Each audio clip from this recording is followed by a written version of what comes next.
Hi guys. तो इस video में हम देखेंगे बेसिक ऑफ इलेक्ट्रिकल इंजीनियरिंग। ये मैं सीरीज स्टार्ट कर रहा हूँ, ये सीरीज चलती रहेगी जिसमें हम BEE जैसा आपने फर्स्ट ईयर में पढ़ा था वो सारे जो बेसिक कॉन्सेप्ट्स हैं वो हम कवर करने वाले हैं इसमें। तो देखिए, चलिए हम स्टार्ट करते हैं बेसिक ऑफ इलेक्ट्रिकल इंजीनियरिंग से। तो देखिए, हमने दो टाइप की करंट पढ़ी हुई है। पहली होती है डीसी करंट। डीसी करंट उस करंट को बोलते हैं जिसका मैग्नीट्यूड हमेशा सेम होता है इररिस्पेक्टिव ऑफ द टाइम। तो जैसे ये डीसी करंट का वेव फॉर्म है, तो इस डीसी करंट को देख के आप बता सकते हो कि हर टाइम पे इसका जो मैग्नीट्यूड है वो सेम है, that is 4 ampere. Her volt her time पे जो इसका मैग्नीट्यूड है वो सेम है, दैट इज 4 एम्पियर। और यहीं पे अगर हम साइनसोइडल की बात करें तो ये अगर करंट है, ये है टाइम, ये है एसी करंट। तो यहाँ पे हम देख सकते हैं कि हर पर्टिकुलर टाइम पे जो करंट की वैल्यू है वो चेंज हो रही है। जैसे इस पॉइंट पे आप देख सकते हो जो करंट है इस पर्टिकुलर टाइम पे, इसे मान लेते हैं T1। तो इस पे जो करंट है वो क्या है, मैक्सिमम। यहाँ पे करंट जीरो है, यहाँ पे करंट नेगेटिव मैक्सिमम है, फिर करंट धीरे धीरे डिक्रीज होके फिर जीरो पे आ गई।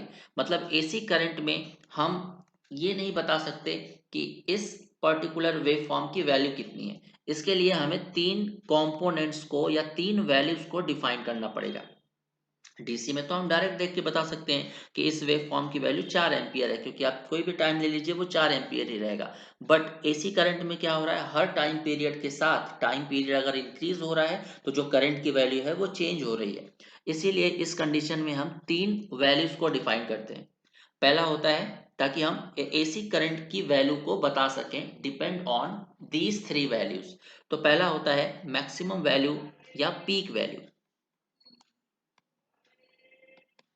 पहला होता है मैक्सिमम वैल्यू या इसे पीक वैल्यू भी बोलते हैं। दूसरा एवरेज वैल्यू, इसे मीन वैल्यू भी बोला जाता है।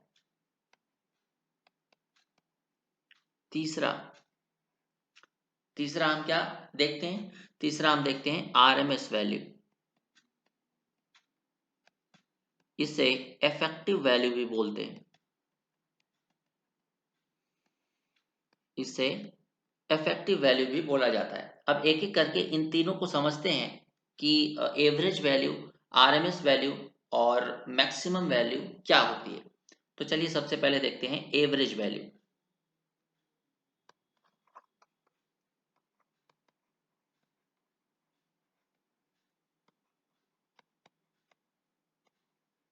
Average value of alternating current.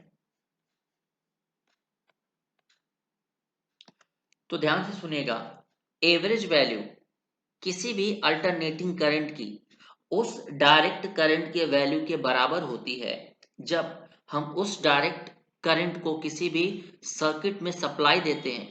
तो वो उतना ही चार्ज उस सर्किट में ट्रांसफर करेगा जितना कि अल्टरनेटिंग करंट कर रही है उसी पर्टिकुलर टाइम में। उसे बोलते हैं average value of AC current. अब अगर हम सिमेट्रिकल साइनसोइडल वेव की बात करें, ये साइनसोइडल वेव है,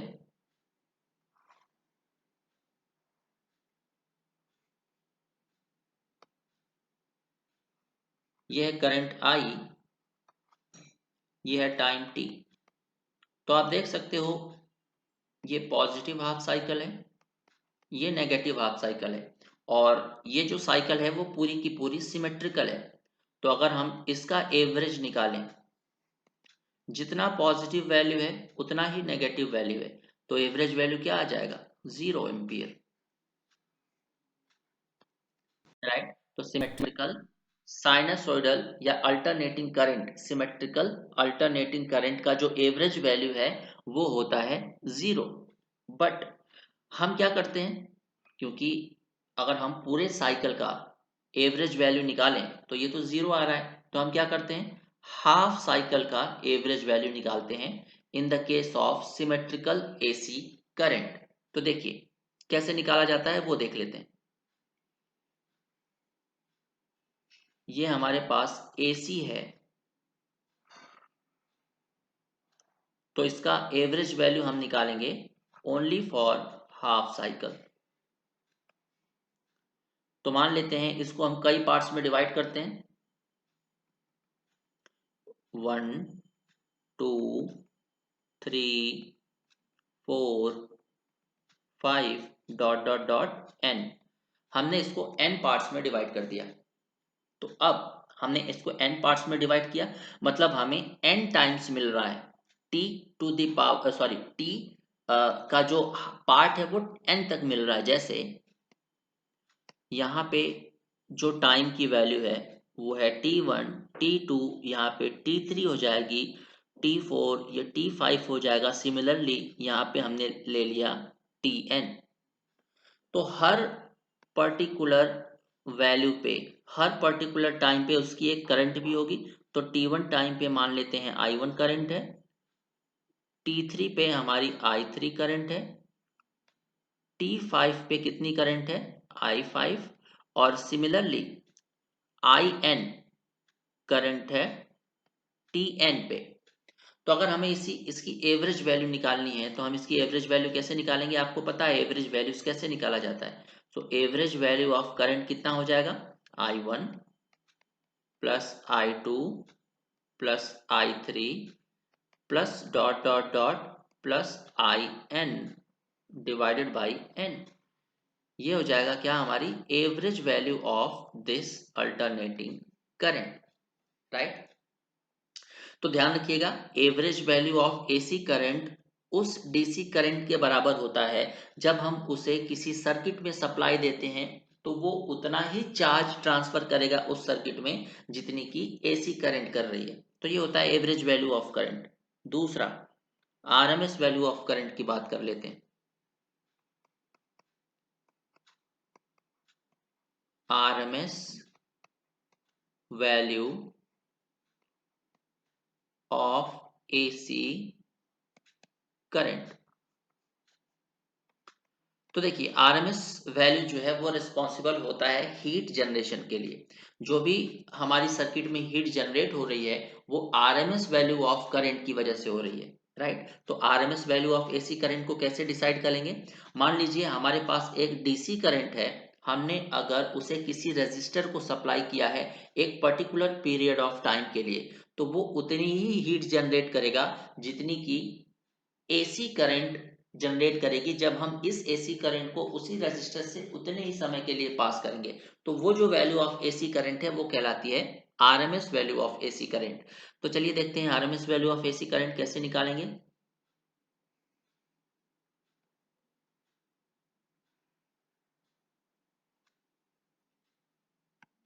ये है करंट आई, ये है टाइम टी, और हमने इसको डिवाइड कर दिया एन नंबर ऑफ टाइम्स, तो हमें एन नंबर ऑफ करंट्स मिल गई, करेक्ट। तो अब मुझे बताइए यहाँ पे हमारी करंट आएगी I1, यहाँ पे I2 के बाद आएगी I3, सिमिलरली I4, I5, और यहाँ आएगा In। अब मुझे बताइए heat produced at time T1, heat produced at time T1, T1 time पे जो हीट प्रोड्यूस हो रहा है वो कितनी हो रही है बताइए। ये हो रही है T1 टाइम पे करंट कितनी है I1, I1 स्क्वायर कितना हो जाएगा R। हम मान लेते हैं कि R रेजिस्टेंस से हम इस करंट को पास कर रहे हैं। टोटल टाइम कितना है हमारे पास T, मान लेते हैं टोटल टाइम है हमारे पास हाफ साइकिल का T, करेक्ट। अब टोटल टाइम हमारे पास T है और हमारे पास टोटल करंट्स हमने कितनी ली है N, तो ये कौन सा भाग होगा करंट का, T बाई N, तो multiplied by T by N joule. Similarly heat produced at time t2 is equal to कितना हो जाएगा, T2 पे करंट है I2 तो I2 square R into T by N joule. Similarly अगर हम nth इंटरवल तक जाएं तो heat produced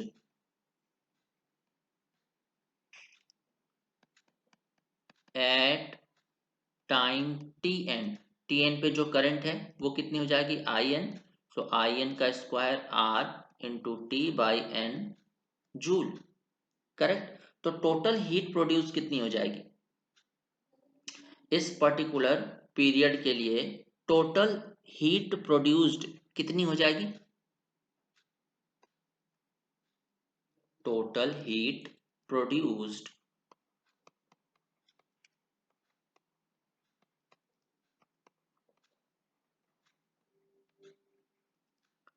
is equal to R T. हम इसमें से आर टी कॉमन ले सकते हैं, हमारे पास बचेगा क्या, सबको ऐड कर दीजिए, I1 square plus I2 square plus dot dot dot plus IN square divided by n। Right. अब हम मान लेते हैं कि हमारी इस पूरे वेव फॉर्म की जो इफेक्टिव करंट है वो है Ix, या पूरे वेव फॉर्म की जो करंट है वो है कैपिटल I। तो पूरे वेव फॉर्म की वजह से टोटल हीट प्रोड्यूस कितनी हो जाएगी, हम मान लेते हैं I effective square R into T. Correct, I effective square R into T, क्योंकि हम सिर्फ टी इंटरवल के लिए निकाल रहे हैं। सो I square R T is equal to RT I1 square I2 square plus dot dot dot plus IN square divided by n।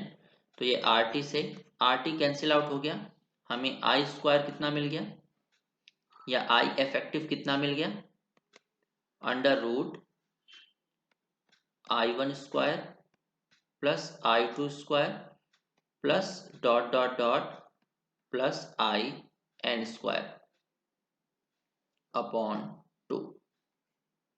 तो इसी को बोलते हैं RMS value of current.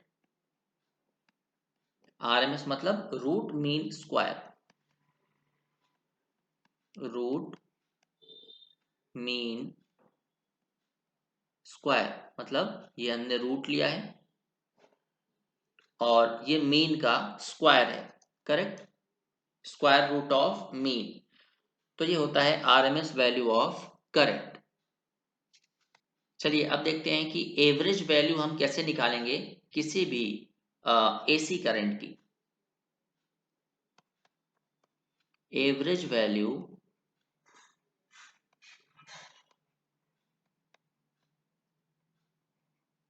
Of AC current,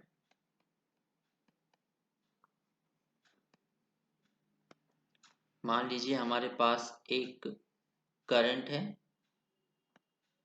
sinusoidal current,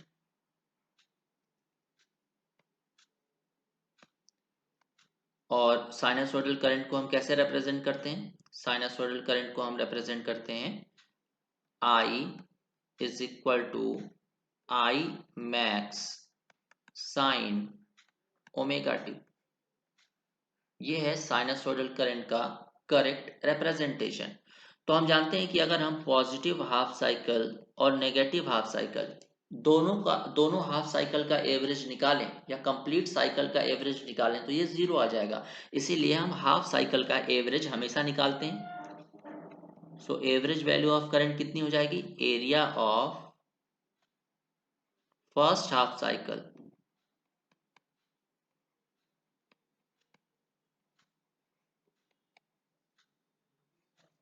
divided by pi. Right, मतलब पाई क्या होता है, total time period, क्योंकि एवरेज वैल्यू क्या होती है किसी भी क्वांटिटी की, एवरेज वैल्यू होती है total area upon total time period. तो total area of half cycle, इस हाफ साइकिल का टोटल एरिया, और time period of half cycle, तो ये हो जाता है 0 पाई 2 पाई। तो time period of half cycle कितना हो गया, पाई। तो area of half cycle divided by pi, ये हो जाएगा average value of sinusoidal current. तो चलिए निकालते हैं। I average is equal to 1 upon pi area of first half cycle, क्या हो जाएगा, integration of I d omega T. और हम निकाल कहाँ से रहे हैं, 0 से पाई तक, तो इंटीग्रेशन की लिमिट हो जाएगी 0 से पाई।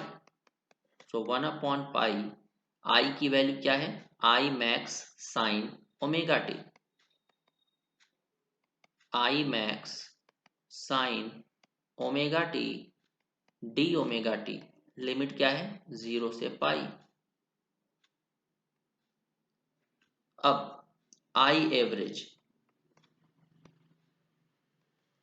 आई मैक्स बाहर आ जाएगा, डिवाइडेड बाई पाई, हमें क्या बचेगा 0 से pi sine omega T d omega T.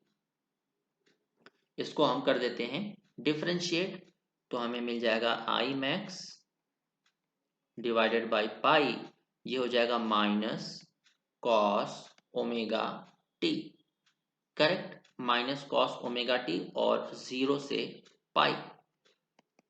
So I max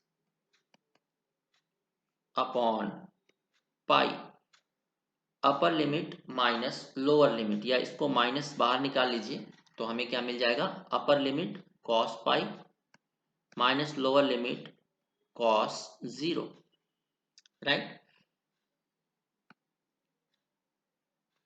minus I max divided by pi, cos pi कितना हो जाता है -1 और कॉस 0 हो जाता है 1, तो यहां से हमें मिल जाएगा minus I max divided by pi into -2, तो ये हो जाएगा 2 बाई पाई आई मैक्स, और 2 बाई पाई को हम क्या लिख सकते हैं, 0.637 I max.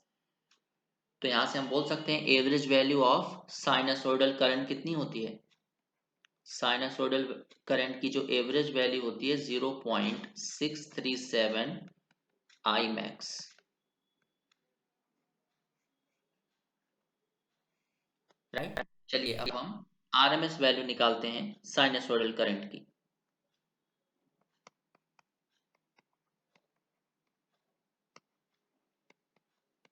RMS value of AC current,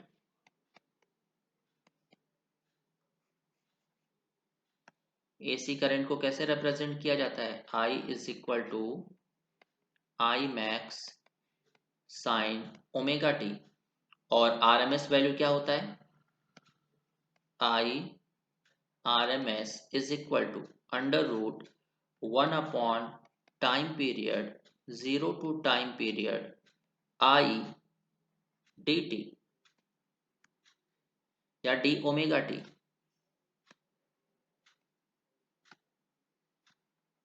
D omega t, correct. चलिए I R M S is equal to under root, time period क्या हो जाएगा, हम 0 से पाई तक ले रहे हैं, तो 1 upon pi 0 to pi I square, I square क्या हो जाएगा, आई मैक्स का square sine square omega T d omega T, I R M S under root I max square upon pi, अंदर बचेगा 0 to pi sine square omega T क्या होता है 1 minus cos 2 omega T by 2 T omega T.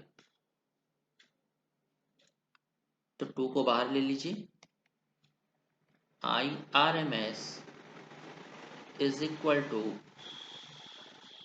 I max square upon 2 pi integration of 0 to pi 1 minus cos 2 omega T d omega T. तो I R M S is equal to under root I max square upon 2 pi. अब 1 को integrate करिए, ये आएगा omega T, और ये cos 2 omega T का जो इंटीग्रेशन है वो कितना आ जाएगा, 1/2 साइन 2 ओमेगा टी, लिमिट हो जाएगी 0 से पाई। तो I R M S is equal to under root I max square upon 2 pi.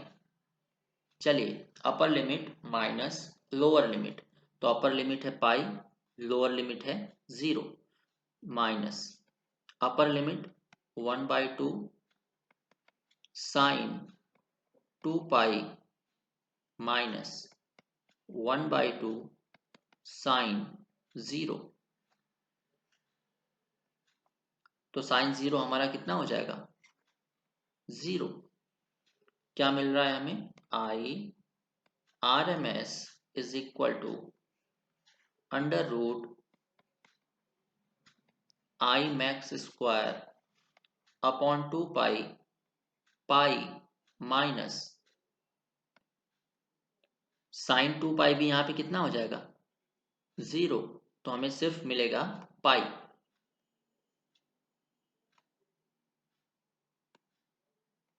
तो ये पाई से ये पाई कैंसिल आउट, हमें मिलेगा under root I max square upon 2। तो I R M S is equal to I max बाहर आ जाएगा रूट से, तो आई मैक्स अपॉन √2। ये होता है RMS value of current, sinusoidal current.